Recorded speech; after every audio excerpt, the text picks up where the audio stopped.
In this video, I will review Untamed by Glennon Doyle. Adele recently said that this book will shake your brain and make your soul scream. Keep watching to find out more.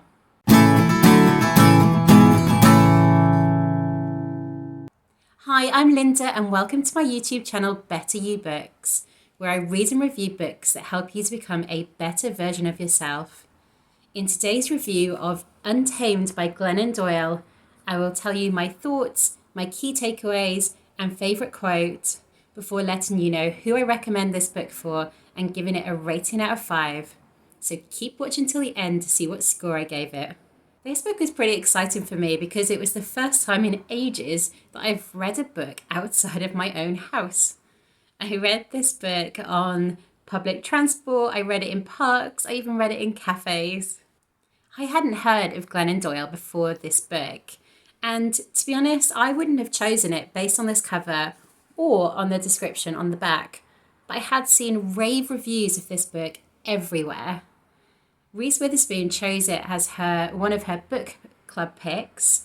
Rachel Hollis posted saying that she loved it. Then recently, it made the news because Adele said that it changed her life. So I was really curious and thought I need to check this book out for myself. Glennon is from Virginia in the US, and she now lives in Florida with her wife and 3 children. This book was released in March of this year, and it is Glennon's 3rd book. Glennon rose to fame by a blog called Momastery, and she said she started this blog because her friends and family were tired of reading about her musings. Glennon's first book was called Carry On Warrior, and it was released in 2013, and it talks about how she overcome her addictions with drugs and alcohol and her eating disorder. Her follow-up book, Love Warrior, talks about her husband's infidelity and how they dealt with that.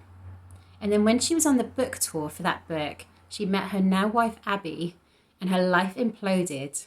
She talks about this a lot in Untamed. Glennon is also the founder and president of Together Rising, which is a all-women-led non-profit which helps women, families, and children in crisis. Glennon says that this book is stories of how she became caged and how she became free. The book is divided into 3 parts: caged, keys, and free. The book has a lot of very short chapters, in fact over 60 of them. And the structure is a bit all over the place, but Glennon says that was a conscious decision because she didn't want to write a book about being untamed that followed a conventional structure. Here are my 3 key takeaways from reading this book. Number 1, do not adjust yourself to please the world. This is a central tenet of the book. Glennon poses the question, who were you before the world told you who you should be? In the book she writes, when a woman finally learns that pleasing the world is impossible, she becomes free to learn how to please herself. And then later in the book, she adds, I do not adjust myself to please the world. I am myself wherever I am, and I let the world adjust. This book has made me think that perhaps I tamed myself when I went to high school, because I know that I made myself smaller so that I wouldn't stand out and that I wouldn't be bullied. But before that, I didn't care what people thought of me. I remember one time my mum was buying me a dress for our church anniversary performance, and I wanted this really pretty dress. And she said, are you sure? Because Catherine and Samantha probably won't be wearing dresses. And I said that I didn't care. I wanted to wear what I wanted to wear, and I didn't care if I was the only one. It's taken me a lot of time since high school to gradually untame myself and become that girl who doesn't care what people think anymore. I've got a long way to go on that, but one thing I can tell you is that I do wear dresses most of the time. Number 2, search inside yourself for the answers. This is a constant theme throughout the book. Glennon calls it her knowing, but I prefer the terms intuition or gut feeling. I was in a job interview recently, and my gut was telling me that it was not the right fit for me. And I think a lot of us do have these gut feelings, but the problem is that we choose to override them or we ignore the red flags. In this instance, I knew that this job instinctively wasn't right for me, but my head was telling me, that this was a really good opportunity and You're unemployed, you shouldn't be so picky. But my intuition was screaming at me to continue job hunting. In the book, Glennon writes, I understand now that no one else in the world knows what I should do. The experts don't know, the ministers, the therapists, the magazines, the authors, my parents, my friends, they don't know. Not even the folks who love me the most, because no one has ever lived or will ever live this life I am attempting to live, with my gifts and challenges and past and people. Every life is an unprecedented experiment. This life is mine alone, so I've stopped asking people for directions to places they've never been. There is no map. We are all pioneers. Finally, number 3, all feelings are for feeling. This concept has actually resonated with me in a few books that I've read recently, including Happy and Emotional Agility. But I've included it again today because I really like the way that Glennon talks about it, because she explains it exactly the way that I used to feel. She writes, I did not know before that woman told me that all feelings were for feeling. I did not know that I was supposed to feel everything. I thought I was supposed to feel happy.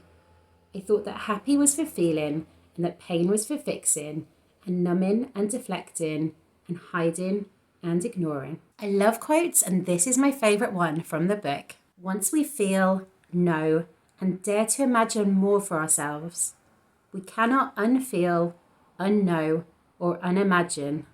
There is no going back. Let me first start with the cover. What even is this supposed to be? I have no idea. I have seen another version which seems prettier and seems to have some glitter on it. And I don't know if that's the hardcover version, but I know that whenever I see it, I get really jealous that I don't own that one. In terms of the format, the book is structured like a series of life lessons and anecdotes, and it is a bit all over the place. It took me a while to get used to it because she switches between topics and time periods all the time. But once I did, I actually quite enjoyed it for keeping me on my toes. The mini chapters, I think, would be quite good for people who don't have much time to read or have a short attention span. Glennon covers a variety of topics in this book, including racism, sexuality, religion, the patriarchy, and equality. Glennon's writing is incredibly honest and vulnerable. It was really easy to read, and the book was quite a page-turner. Glennon has quite a way with words. When I was reading some of the conversations that she has with her partner or with her children, I was like, wow, do people really speak like that? And it reminded me a lot of Dawson's Creek in that regard. Glennon loves a metaphor, so there is a lot of metaphors throughout Untamed. But I think they can be quite good because they can make the lessons that she's teaching more memorable, especially the one with the cheetah. If you've read this book, then you know what I mean. Some parts of this book were really profound and emotive, and I did cry a couple of times. One of those is when her daughter got into a soccer team, which seems like a very unlikely reason to make me cry, but it just shows how good Glennon's writing is. The most memorable story from the book, however, was when Glennon met Abby, her now wife, for the first time. It was so intense and exciting. I have never felt so exhilarated reading or hearing about how someone met their partner for the first time. I got some really good takeaways from this book. Of course, I mentioned a few of them earlier, but I don't feel like the book was very actionable, and perhaps it wasn't supposed to be because it is kind of written like a memoir. But then because of that, I don't have as many actionable insights from this book as I would have from some other books that I enjoy reading. I can be quite OCD about reading things in the right order, and it's unusual for me to read Glennon's third book when I haven't read her first two. However, it's really not necessary to read those first before you read Untamed, and I'm not actually sure if I want to go back and read them. In some ways, I'm sure I'd enjoy them because Glennon is a really good writer, and I would definitely buy any future books that she writes. However, I know that her journey has continued and she's evolved throughout writing these books, and I like where she is right now with Untamed, so I don't necessarily want to go back and see who she was before. But maybe I will one day. I've also heard that Untamed is going to be made into a TV series, which I have no idea how that would work, but I am quite intrigued to watch it, and when it comes out, I will definitely be checking it out. I really like this book, but I didn't find it as life-changing as a lot of other people seem to have. So I'm giving it 4 stars. The book started off with a lot of promise and so much oomph, and the middle section was actually really well structured. But then in the third part, I felt like at times it dragged a little bit for me. However, that's not to say that it's a bad book. I really enjoyed it. Glennon's writing is really good, and I would definitely buy her future books. I just hoped that perhaps this was going to be my first 5-star book review because of all the hype I'd read about it. But unfortunately, it was not to be, so I am looking forward to seeing what book gets that accolade.